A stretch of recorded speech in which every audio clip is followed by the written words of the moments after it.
ವೀಕ್ಷಕರೇ, ನನ್ನ ಹತ್ರ ಹಲವಾರು ಜನ ಜ್ಯೋತಿಷ್ಯ ಕೇಳಲಿಕ್ಕೆ ಬಂದಾಗ, ಗುರುಗಳೇ ಮನೆ ಕಟ್ಟಿಸ್ಬೇಕು ಅಂತ ಬಹಳ ಆಸೆ ಇದೆ, ನಾನು ಮನೆ ಕಟ್ಟಿಸ್ತೀನಾ ಅನ್ನುವಂಥ ಪ್ರಶ್ನೆಯನ್ನು ಕೇಳ್ಕೊಂಡು ಬರ್ತಾರೆ.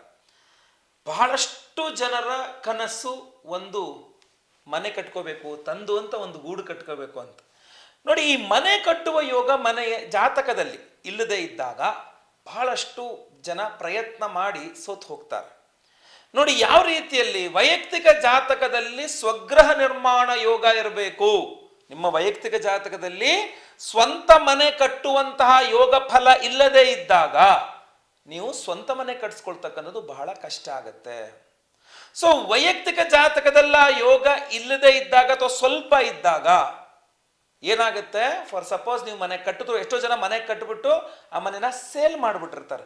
ಇತ್ತು ಸರ್, ಒಂದು ಒಳ್ಳೆ ಮನೆನೇ ಕಟ್ಟಿದ್ದೆ, ಬೇರೆ ಸಮಸ್ಯೆ ಆಯಿತು, ಸೇಲ್ ಮಾಡಿದೆ. ಸೊ ಆದ್ರಿಂದ ಸ್ವಗೃಹ ನಿರ್ಮಾಣ ಯೋಗ ಒಂದು ಕಡೆ ಇರಬೇಕು. ಇನ್ನೊಂದು, ಆ ಮನೆಯಲ್ಲಿ ವಾಸ ಮಾಡುವ, ದೀರ್ಘಕಾಲಿಕವಾಗಿ ಅದೇ ಸ್ವಂತ ಮನೆಯಲ್ಲಿ ವಾಸ ಮಾಡುವ ಯೋಗ ಫಲವೂ ಸಹ ಇರಬೇಕಾಗ್ತದೆ.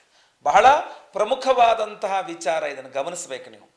ನಾನು ಇನ್ನಿಷ್ಟು ಬಹಳಷ್ಟು ಜನ ಹೇಳ್ತಾರೆ, ಸರ್ ನಮ್ಮ ಜಾತಕದಲ್ಲಿ ಯೋಗ ಇಲ್ಲ ಅಂದರೆ ನಮ್ಮ ಮನೆಯವ್ರ ಕೈಲಿ ಭೂಮಿ ಪೂಜೆ ಮಾಡಿಸ್ಬಿಡ್ತೀನಿ, ನಮ್ಮ ಮಕ್ಳ ಕೈಲಿ ಭೂಮಿ ಪೂಜೆ ಮಾಡಿಸ್ಬಿಡ್ತೀನಿ ಅಂತ.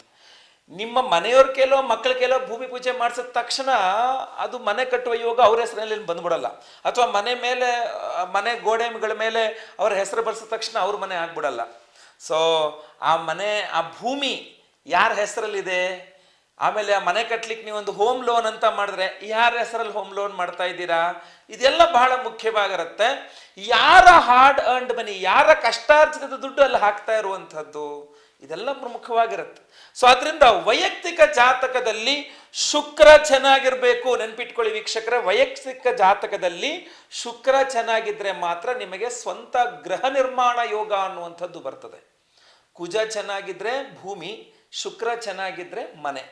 ನೋಡಿ, ಇಲ್ಲಿ ಇನ್ನೂ ಒಂದು ಪ್ರಶ್ನೆ ಹೇಳ್ತೇನೆ, ಬಹಳ ಜನ ಕೇಳ್ತಾರೆ, ನಾನು ಸೈಟ್ ತಗೊಂಡು ಮನೆ ಕಟ್ಸ್ಲಾ ಅಥವಾ ಫ್ಲ್ಯಾಟ್ಗೆ ಹೋಗ್ಬಿಡ್ಲಾ ಅಂತ. ಇದು ಬಹಳಷ್ಟು ಜನರ ಜಿಜ್ಞಾಸೆ ಇರುತ್ತೆ. ನೋಡಿ, ನಿಮ್ಮ ಜಾತಕದಲ್ಲಿ ಕುಜ ಶುಕ್ರ ಎಲ್ಲ ಚೆನ್ನಾಗಿದ್ದಾರೆ ಅಂತಂದ್ರೆ ಸೈಟ್ ತಗೊಂಡು ಮನೆ ಅಥವಾ ಕಟ್ಟಿರುವ ಮನೆ ಪರ್ಚೇಸ್ ಮಾಡ್ಕೊಂಡು ಹೋಗ್ಬೋದು. ನಿಮ್ಮ ಜಾತಕದಲ್ಲಿ ಕುಜ ಚೆನ್ನಾಗಿಲ್ಲ, ಶುಕ್ರ ಮಾತ್ರ ಚೆನ್ನಾಗಿದ್ದಾನೆ ಅಂದರೆ ನೀವು ದಯವಿಟ್ಟು ಫ್ಲ್ಯಾಟ್ಗೆ ಹೋಗ್ಬೇಕಾಗತ್ತೆ. ಯಾಕೆಂದ್ರೆ ಫ್ಲ್ಯಾಟಲ್ಲಿ ಮೇಲ್ಭಾಗನೂ ನಿಮ್ದಲ್ಲ, ಕೆಳಭಾಗನೂ ನಿಮ್ದಲ್ಲ. ಅಂತರಿಕ್ಷಕ್ಕೆ ನೀವು ಕೋಟ್ಯಾಂತರ ರೂಪಾಯಿ, ಲಕ್ಷಾಂತರ ರೂಪಾಯಿ ದುಡ್ಡು ಕೊಟ್ಟಿರ್ತೀರ ಅಲ್ವೇ. ಆದ್ರಿಂದ ನಿಮ್ಮ ವೈಯಕ್ತಿಕ ಜಾತಕದಲ್ಲಿ ಏನು ಹೇಳಿದೆ, ವೈಯಕ್ತಿಕ ಜಾತಕದಲ್ಲಿ ಕುಜನೂ ಚೆನ್ನಾಗಿಲ್ಲ, ಶುಕ್ರನೂ ಚೆನ್ನಾಗಿಲ್ಲ ಅಂದ್ರೆ ನಿಮ್ಮ ಮನೆಗೆ ಪ್ರಯತ್ನ ಮಾಡ್ತಕ್ಕಂಥದ್ದೇ ವ್ಯರ್ಥವಾಗುತ್ತೆ. ಬೇರೆ ಬೇರೆ ಯಾವ್ದಾದ್ರು ಒಂದಿಷ್ಟು ಏನೋ ಪ್ರಯತ್ನಗಳು ಮಾಡಿ ಅದನ್ನು ಸಕ್ಸಸ್ ಆದರೂ ಕೂಡ ಅದನ್ನ ದೀರ್ಘಕಾಲಿಕವಾಗಿ ಅಲ್ಲಿ ವಾಸ ಮಾಡುವ ಯೋಗನೂ ಅಲ್ಲಿರೋದು ಸಾಧ್ಯತೆಗಳು ಕಡಿಮೆ. ಸೊ ಅಂಥ ಟೈಮ್ನಲ್ಲಿ ಏನಾಗುತ್ತೆ, ಇವಾಗ ಹೆಂಡತಿನೂ ಕೆಲಸಕ್ಕೆ ಹೋಗ್ತಾ ಇದ್ದಾಳೆ ಅಂತ ಆದಾಗ ಹೆಂಡತಿ ಜಾತಕದ ಮೇಲೆ ಲೋನ್ ಆಗುತ್ತೆ, ಅವಳ ಹೆಸರಲ್ಲಿ ಸೈಟ್ ತಗೋಬಹುದು. ಅವ್ರ ಜಾತಕದಲ್ಲಿ ಕುಜ ಚೆನ್ನಾಗಿದ್ರೆ ಸ್ವಂತ ಸೈಟು, ಅಲ್ಲೇ ಮನೆ. ಶುಕ್ರನು ಚೆನ್ನಾಗಿದ್ರೆ ಒಂದು ಅಲ್ಲೇ ಕಟ್ಟುವಂಥ ಮನೆ ಅಥವಾ ಸೈಟ್ ತಗೊಂಡು ಮನೆ ಕಟ್ಟುವಂಥದ್ದು. ಇಲ್ಲ ಕುಜ ಚೆನ್ನಾಗಿಲ್ಲ, ಶುಕ್ರ ಮಾತ್ರ ಚೆನ್ನಾಗಿದ್ದಾನೆ ಅಂದರೆ ಏನೋ ಫ್ಲ್ಯಾಟ್ ಪರ್ಚೇಸು ಅವರ ಹೆಸರಿನಲ್ಲಿ ಮಾಡಬಹುದು. ಸೊ ಆದ್ದರಿಂದ ಇದೆಲ್ಲ ಅಂಶಗಳನ್ನು ನೋಡ್ಕೊಳ್ಬೇಕಾಗತ್ತೆ. ಸ್ವಂತ ಮನೆಯಲ್ಲಿ ವಾಸ ಮಾಡುವ ಯೋಗ ಫಲ ಅನ್ನುವಂಥದ್ದು ವೈಯಕ್ತಿಕ ಜಾತಕದಲ್ಲಿ ಕುಜ ಶುಕ್ರರ ಮೇಲೆ ಹೋಗ್ತದೆ. ಇನ್ನು ಹಲವಾರು ಜನರದಲ್ಲಿ ಕುಜ ಚೆನ್ನಾಗಿದ್ದಾನೆ, ಶುಕ್ರನೇ ಚೆನ್ನಾಗಿಲ್ಲ ಅಂದರೆ ಜಾಗ ಇರ್ತದೆ, ಮನೆ ಕಟ್ಟಕ್ಕೆ ಆಗಲ್ಲ. ಎಷ್ಟು ಜಾಗ ಏನಂದ್ರೂ ಜಾಗ ಸಿಗುತ್ತೆ ಸರ್, ಮನೆ ಕಟ್ಟಕ್ಕೆ ಆಗ್ತಾ ಇಲ್ಲ ಅಂತ. ಸೊ ಆದ್ರಿಂದ ವೈಯಕ್ತಿಕ ಜಾತಕ ಅನ್ನುವಂಥದ್ದು ಬಹಳ ಮುಖ್ಯ. ನಿಮ್ಮ ವೈಯಕ್ತಿಕ ಜಾತಕವನ್ನು ನೋಡ್ಕೊಳ್ಳಿ. ನಿಮ್ಮ ವೈಯಕ್ತಿಕ ಜಾತಕದಲ್ಲಿ ಕುಜ ಶುಕ್ರರ ಸ್ಥಾನವನ್ನು ನೋಡಿಕೊಂಡು ನೀವು ಸ್ವಂತ ಗೃಹ ನಿರ್ಮಾಣ ಯೋಗಗಳನ್ನ ಮಾಡ್ಕೋಬೇಕಾಗತ್ತೆ. ಇನ್ನು ಸ್ವಂತ ಗೃಹ ನಿರ್ಮಾಣ ಯೋಗಕ್ಕೆ ಅಡ್ಡಿಯಾಗತಕ್ಕಂಥ ಅಂಶಗಳು ಶುಕ್ರ ಕುಜ ಹೊರತುಪಡಿಸಿಯೂ ಸಹ ಇರ್ತದೆ. ನೀವೇನಾದರೂ ಒಂದು ಜಾಗ ತಗೋಬೇಕಾದ್ರೆ ನೋಡಬೇಕಾಗತ್ತೆ, ಸೈಟ್ ತಗೋಬೇಕಾದ್ರೆ ಅಲ್ಲಿ ನಾವು ಹುತ್ತ ಇತ್ತು, ಹುತ್ತನ ಅವರು ಒಡೆದಾಕ್ಬಿಟ್ಟು ಸೈಟ್ ಮಾಡಿಕೊಟ್ಬಿಟ್ರು, ನೀವು ತೊಗೊಂಡ್ಬಿಟ್ರಿ. ನೀವು ತೊಗೊಂಡು ಒಂದು 2 ವರ್ಷ ಆ ಕಡೆ ಹೋಗಿಲ್ಲ, ಈಗ ನೋಡ್ರಿ ಮತ್ತೆ ವಾಪಸ್ ಹುತ್ತ ಬೆಳ್ಕೊಂಬಿಟ್ಟಿದೆ. ಸೊ ಅದರಿಂದ ಅಲ್ಲಿ ಸರ್ಪದೋಷ, ಸರ್ಪ ವೀಥಿ ನಿರೋಧನ ಅಂದರೆ ನಿಮ್ಮ ಸೈಟಲ್ಲಿ ಏನೋ ಹುತ್ತ ಇಲ್ಲ, ನಿಮ್ಮ ಈ ಕಡೆ ಪಕ್ಕದ ಸೈಟಲ್ಲಿ ಹುತ್ತ ಇದೆ, ನಿಮ್ಮ ಆ ಕಡೆ ಪಕ್ಕದ ಸೈಟಲ್ಲಿ ಹುತ್ತ ಇದೆ, ಮಧ್ಯದಲ್ಲಿ ನಿಮ್ಮ ಸೈಟ್ ಇದೆ ಅಂತಂದರೆ ಈ ಹುತ್ತದಿಂದ ಆ ಹುತ್ತಕ್ಕೆ ಮಧ್ಯದಲ್ಲಿ ಏನಾದ್ರು ನಾಗ ಸಂಚಾರ ನಿಮ್ಮ ಸೈಟ್ ಮೇಲೆ ಆಗ್ತಾ ಇರ್ತದೆ ಅಂತ ಆದರೂ ಕೂಡ ನಾಗವೀಥಿ ನಿರೋಧನ ಆಗುತ್ತೆ. ಅದರಿಂದ ಅಲ್ಲಿ ಮನೆ ಕಟ್ಟಕ್ಕಾಗಲ್ಲ. ಒಂದು ಪಕ್ಷ ಅಲ್ಲಿ ಮನೆ ಕಟ್ಟಿದ್ರು ಆ ಮನೆಯಲ್ಲಿ ಸುಖ ನಿವಾಸ ಸಿಗೋದು ಬಹಳ ಕಷ್ಟ ಆಗ್ಬಿಡುತ್ತೆ. ಗಮನಿಸಬೇಕಾದಂಥ ವಿಚಾರ. ಸೊ ಅದರಿಂದ ಸರ್ಪದೋಷಗಳಿಂದಾಗಿ ನಿಮ್ಮ ವೈಯಕ್ತಿಕ ಜಾತಕ ಸರ್ಪ ದೋಷಗಳಷ್ಟೇ ಅಲ್ಲ, ಆ ಜಾಗ ನೀವೆಲ್ಲಿ ಭೂಮಿ ಖರೀದಿ ಮಾಡಿ ಎಲ್ಲಿ ಮನೆ ಕಟ್ಟಬೇಕು ಅನ್ಕೊಂಡಿರ್ತೀರಲ್ಲ ಅಲ್ಲಿಯೂ ಸಹ ಸರ್ಪದೋಷಗಳಿಂದಾಗಿ ಮನೆ ಕಟ್ಟೋದು ಅಡ್ಡಿಯಾಗ್ಬಿಡುತ್ತೆ. ಇನ್ನು ಹಲವಾರು ಕುಟುಂಬಗಳಲ್ಲಿ ಏನಾಗುತ್ತೆ, ಪ್ರೇತ ಬಾಧೆಗಳಿರುತ್ತೆ, ತೀರೋಗಿರೋರ್ದೆಲ್ಲ ದೋಷಗಳಿರುತ್ತೆ, ಅದರಿಂದ ಮನೆ ಕಟ್ಟಕ್ಕಾಗ್ತಿರಲ್ಲ. ಇನ್ನು ಬಹಳಷ್ಟು ಜನರ ಕಥೆ ಏನಾಗಿರುತ್ತೆ, ದುಡ್ಡಿದೆ ಸರ್, ಜಾಗ ಇದೆ, ದುಡ್ಡಿದೆ, ಬಟ್ ಮನೆ ಕಟ್ಟಕ್ಕಾಗ್ತಾ ಇಲ್ಲ. ಯಾಕೆ ಅಂತಂದ್ರೆ ಹಲವಾರು ಜನಕ್ಕೆ ಗೊತ್ತಿದೆ ನಿಮ್ಮ ಹತ್ರ ದುಡ್ಡು ಇದೆ, ನಿಮ್ಮ ಹತ್ರ ಜಾಗನೂ ಇದೆ ಅಂತ ಗೊತ್ತಿದೆ, ಅವರ ದೃಷ್ಟಿ ದೋಷದಿಂದಲೋ ಅಥವಾ ಗೊತ್ತಿಲ್ಲ ನಮ್ಮಲ್ಲೆಲ್ಲ ಮಾಟ ಮಂತ್ರ ಮಾಡ್ಸಾಕೋರು, ಅದೇನೋ ಒಟ್ಟ ನೀವು ಮನೆ ಮಾತ್ರ ಕಟ್ಟಕ್ಕಾಗಬಾರ್ದು ಅಂತ ಹೊಟ್ಟೆ ಉರಿ ಪಟ್ಕೊಂತಕ್ಕಂಥವ್ರು ಸಹ ಇರ್ತಾರೆ. ಸೊ ಆದ್ರಿಂದ ಈ ಮನೆ ಕಟ್ಟುವ ಯೋಗ ಅನ್ನತಕ್ಕಂಥ ಹಲವಾರು ಜನರ ಕನಸು.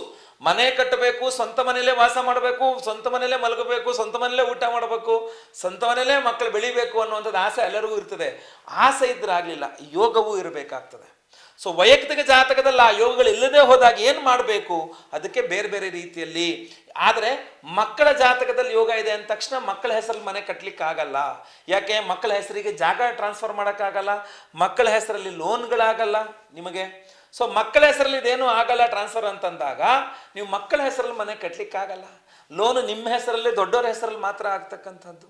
ಸೊ ಆದ್ರಿಂದ ಅದನ್ನ ಗಮನಿಸಿ ನೀವು ಪ್ರಯತ್ನ ಮಾಡಬೇಕಾಗ್ತದೆ. ಈಗೇನಾಗುತ್ತೆ, ಗಂಡನ ಜಾತಕದಲ್ಲಿ ಯೋಗ ಫಲ ಇಲ್ಲ, ಹೆಂಡತಿ ಜಾತಕದಲ್ಲಿದೆ ಅಂತಂದಾಗ ನೀವು ಇದು ಮಾಡ್ಬೋದು, ಏನು ಹೆಂಡತಿಗೆ ಗಂಡನಿಗೆ ಇಬ್ಬರು ಒಟ್ಟು ಏನು ಓನರ್ಶಿಪ್ ಡಿವೈಡ್ ಮಾಡ್ಬೋದು. ಗಂಡನ ಹೆಸರಲ್ಲೂ ಇದೆ, ಹೆಂಡತಿ ಹೆಸರಲ್ಲೂ ಇದೆ ಜಾಗ ಅಂತಂದಾಗೂ ಸಹ ಆ ಯೋಗದ ಮೇಲೆ ಮನೆ ಕಟ್ಟಲಿಕ್ಕೆ ಅನುಕೂಲ ಆಗತ್ತೆ. ಸೊ ಆದ್ರಿಂದ ಮನೆ ಕಟ್ಟುವ ಯೋಗ ಅನ್ನತಕ್ಕಂಥದ್ದು ವೀಕ್ಷಕರೇ ಇದೆಲ್ಲ ಅಂಶಗಳ ಮೇಲೆ ನಿರ್ಭರವಾಗಿರುತ್ತೆ. ಜಾತಕ ಚೆನ್ನಾಗಿರಬೇಕು, ಜಾಗ ಚೆನ್ನಾಗಿರಬೇಕು, ಜಾಗದಲ್ಲಿ ಯಾವುದೇ ರೀತಿಯಾದಂತಹ ದೋಷಗಳಿರಬಾರ್ದು. ಯಾವುದೋ ಕಾಲದಲ್ಲಿ ಅದು ಜಮೀನಾಗಿರ್ತದೆ, ಅಂದರೆ ಹೊಲ ಆಗಿರ್ತದೆ, ಆ ಹೊಲದಲ್ಲಿ ಮುನೇಶ್ವರನ ಮಾಡ್ತಾ ಇರ್ತಾರೆ, ಆಮೇಲೆ ಮತ್ತೇನೋ ಪೂಜೆಗಳು ಮಾಡ್ತಿರ್ತಾರೆ, ಆಮೇಲೆ ಅದೇನೋ ಡೆವಲಪ್ ಆಯಿತು, ಅವರು ಅದೆಲ್ಲ ನಿಲ್ಲಿಸ್ಬಿಟ್ರು, ಅವರೆಲ್ಲ ಜಾಗ ಮಾರ್ಕೊಂಡು ಹೊರಟೋಗ್ಬಿಟ್ರು, ಆಮೇಲೆ ಏನಾಯಿತು ಸೈಟ್ ಮಾಡಿದ್ರು, ಸೈಟ್ ಮಾಡಿ ಮಾರಾಟ ಮಾಡಿಬಿಟ್ರು. ಆ ಮುನೇಶ್ವರಂಗೆ ಯಾರು ಪೂಜೆ ಕೊಡ್ತಾರೆ, ಆ ಮುನೇಶ್ವರಂಗೆ ಯಾರು ಏನೋ ವಾರ್ಷಿಕವಾಗಿ ಕೊಡ್ತಕ್ಕಂಥದ್ದು ಕೊಡೋದಿಲ್ಲ. ಆದ್ರಿಂದ ಅಲ್ಲಿ ಸೈಟಲ್ಲಿ ಮನೆ ಕಟ್ಟುವವರು ಕೂಡ ತೊಂದರೆ ಆಗ್ತಾ ಇರ್ತದೆ, ಮನೆ ಕಟ್ಟಲಿಕ್ಕೆ ಆಗಲ್ಲ ಅಥವಾ ಮನೆ ಕಟ್ಟೋದು ಅರ್ಧಂಬರ್ಧ ನಿಂತೋಗ್ತದೆ. ಸೊ ಅದರಿಂದ ಆ ಜಾಗವೂ ಸಹ ಪ್ರಮುಖವಾಗಿರ್ತದೆ. ಸೊ ಗೃಹ ನಿರ್ಮಾಣ ಯೋಗ ಹಲವಾರು ವಿಚಾರಗಳು ನಿಂತಿರ್ತದೆ. ಆದ್ದರಿಂದ ನಿಮ್ಮ ವೈಯಕ್ತಿಕ ಜಾತಕವನ್ನೊಮ್ಮೆ ಪರಿಶೀಲನೆ ಮಾಡಿಸ್ಕೊಂಡು ನಿಮಗೆ ಸ್ವಂತ ಮನೆ ನಿರ್ಮಾಣ ಯೋಗ ಇದೆಯಾ, ಇದ್ರೆ ಯಾವ್ಯಾವ ರೀತಿಯ ಸಮಸ್ಯೆ, ಯಾಕೆ ಮನೆ ಕಟ್ಟಕ್ಕಾಗ್ತಾರೆ ನಿಮಗೆ ಅನ್ನುವಂಥದ್ದನ್ನ ಖಂಡಿತವಾಗಿ ನೋಡೋಣ. ಈ ಮನೆ ಕಟ್ಟುವಂತಹ ವಿಚಾರದಲ್ಲಿ ಹಲವಾರು ಕಾರಣಗಳನ್ನ ನಾಗಲೇ ಹೇಳಿದಂತೆ, ಈಗ ಪ್ರೇತ ಬಾಧೆಯಿಂದ ಮನೆ ಕಟ್ಟಕ್ಕಾಗ್ತಿಲ್ಲ, ಸರ್ಪದೋಷದ ಮನೆ ಕಟ್ಟಕ್ಕಾಗ್ತಿಲ್ಲ, ವೈಯಕ್ತಿಕ ಜಾತಕ ದೋಷದಿಂದನೇ ಅಥವಾ ಹಲವಾರು ಕಾರಣದಿಂದ ಮನೆಗಳು ಕಟ್ಟಕ್ಕಾಗ್ತಾ ಇಲ್ಲ.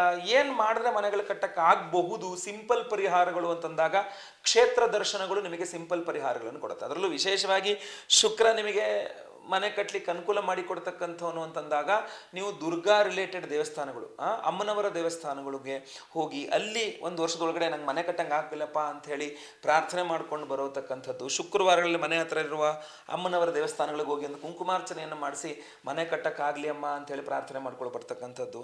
ಆಮೇಲೆ ಇನ್ನೂ ಬಹಳ ಪವರ್ಫುಲ್ ಆಗಿರ್ತಕ್ಕಂಥದ್ದು ಉಜಿರೆ ಧರ್ಮಸ್ಥಳದ ಪಕ್ಕ ಉಜಿರೆ ಇದೆಯಲ್ಲ, ಅಲ್ಲಿ ಸೂರ್ಯ ಅಂತ ಇದೆ. ಸೂರ್ಯ ದೇವಸ್ಥಾನ ಅಂತಾರೆ, ಸೂರ್ಯ ದೇವಸ್ಥಾನ ಅದು ಊರಿನ ಹೆಸರು ಸೂರ್ಯ ಅಂತ. ಸೊ ಅಲ್ಲಿ ಸದಾಶಿವ ರುದ್ರ ದೇವಸ್ಥಾನ ಇದೆ, ಅಲ್ಲಿ ಮಣ್ಣಿನ ಹರಕೆ ಮಾಡ್ಕೊಳ್ತಾರೆ. ಮನೆ ಆದರೆ ಒಂದು ವರ್ಷದ ನಂತರ ಹೋಗಿ ಮಣ್ಣಿನ ಮನೆಯನ್ನು ಹಾಕಿ ಬರ್ತಾರೆ, ಅದೆಲ್ಲ ಪದ್ಧತಿ ಇದೆ. ಖಂಡಿತ ನೀವು ಸಹ ಹೋಗಿ ಒಂದ್ಸಲ ದರ್ಶನ ಮಾಡಿ ಪ್ರಾರ್ಥನೆ ಮಾಡ್ಕೊಳ್ಳಿ, ನಿಮಗೂ ಮನೆ ಬೇಗ ಆಗಲಿ. ಇಲ್ಲ ವೈಯಕ್ತಿಕ ಜಾತಕೊಮ್ಮೆ ಪರಿಶೀಲನೆ ಮಾಡಿಸ್ಕೊಳ್ಳಿ, ಅಲ್ಲೂ ನೋಡೋಣ, ಒಳ್ಳೇದಾಗಲಿ. ನಿಮ್ಮ ಜನ್ಮ ದಿನಾಂಕ, ಜನ್ಮ ಸಮಯ, ಜನ್ಮಸ್ಥಳ ಸ್ಕ್ರೀನ್ ಇರ್ತಕ್ಕಂಥ ನಂಬರ್ಗೆ ವಾಟ್ಸಪ್ ಮಾಡಿಕೊಂಡು ನೀವು ಈ ಕೆಲಸವನ್ನು ಅಂದರೆ ನನ್ನನ್ನು ನೇರವಾಗಿ ಬಂದು ಭೇಟಿ ಮಾಡೋದು ಅಥವಾ ಫೋನ್ ಕನ್ಸಲ್ಟೇಷನ್ ತೊಗೊಬೋದು. ಒಳ್ಳೆಯದಾಗಲಿ. ವಿಡಿಯೋ ಇಷ್ಟ ಆದರೆ ದಯವಿಟ್ಟು ಲೈಕ್ ಮಾಡ್ಲಿಕ್ಕೆ ಮರಿಬೇಡಿ. ವಾಟ್ಸಪ್, ಫೇಸ್ಬುಕ್, ಮೆಸೆಂಜರ್ ಎಲ್ಲ ಕಡೆ ಸಾಮಾಜಿಕ ಜಾಲತಾಣಗಳಲ್ಲಿ ವಿಡಿಯೋನ ಶೇರ್ ಮಾಡ್ಲಿಕ್ಕೆ ಮರಿಬೇಡಿ. ಸಬ್ಸ್ಕ್ರೈಬ್ ಮಾಡ್ಕೊಳ್ಳಿ ಅಂದರೆ ಕೆಳಗೆ ಸಬ್ಸ್ಕ್ರೈಬ್ ಅಂತ ಬಟನ್ ಇರುತ್ತೆ, ಸಬ್ಸ್ಕ್ರೈಬ್ ಮಾಡ್ಕೊಳ್ಳಿ. ಫೇಸ್ಬುಕ್ಕಲ್ಲಿ ನೋಡ್ತಾ ಇದ್ದಾರೆ ಅಂದರೆ ನಮ್ಮ ಪೇಜ್ನ ಫಾಲೋ ಮಾಡ್ಲಿಕ್ಕೆ ದಯವಿಟ್ಟು ಮರಿಬೇಡಿ. ಮುಂದುವರೆದಲ್ಲಿ ಮತ್ತೆ ಪುನಃ ಸಿಗ್ತಾನೆ. ಎಲ್ಲರಿಗೂ ಸಹ ಒಳ್ಳೆಯದಾಗಲಿ. ಲೋಕ ಸಮಸ್ತ ಸುಖಿನೋ ಭವಂತು. ನಾರಾಯಣ ನಾರಾಯಣ ನಾರಾಯಣ.